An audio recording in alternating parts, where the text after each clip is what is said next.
2026 Indian premier লিগের নিলামে Bangladeshi pacer Mustafizur রহমানের জন্য ছিল আনন্দের বার্তা। কাটার মাস্টারকে 9 কোটি 20 লাখ রুপিতে দলে টেনে নেয় কলকাতা নাইট রাইডার্স কেকেআর। নিলাম শেষে ভক্তদের উচ্ছ্বাসও ছিল চোখে পড়ার মতো। তবে কোটি টাকার টুর্নামেন্টে মাঠে নামার আগেই জটিলতায় পড়েছেন মুস্তাফিজ।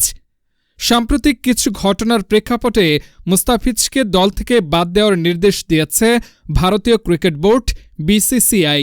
বিষয়টি নিশ্চিত করেছেন সংস্থাটির সচিব দেবজিৎ সাইকিয়া। কয়েক সপ্তাহ ধরে ভারতের বিভিন্ন সংবাদ মাধ্যমে তথাকথিত বাংলাদেশে ধর্মীয় সংখ্যালঘুদের বিরুদ্ধে সহিংসতার অভিযোগ তুলে ধরা হচ্ছে। একই ইস্যুকে কেন্দ্র করে মুস্তাফিজকে নিলাম থেকে নেওয়ায় কলকাতা নাইট রাইডার্স কর্তৃপক্ষের প্রতি ক্ষোভ ছাড়েন একদল ভারতীয়। এমনকি ফ্র্যাঞ্চাইজির মালিক শাহরুখ খানকে বিশ্বাসঘাতক বলেও আখ্যা দেন একাধিক বিজেপি নেতা।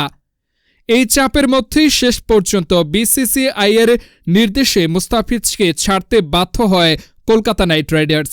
ফলে আইপিএলের মতো বড় মঞ্চে খেলার সুযোগ হারালেন বাংলাদেশের অন্যতম সেরা এই পেসার। এ পরিস্থিতিতে সামনে টি-20 বিশ্বকাপকে ঘিরে নতুন উদ্বেগও দেখা দিয়েছে।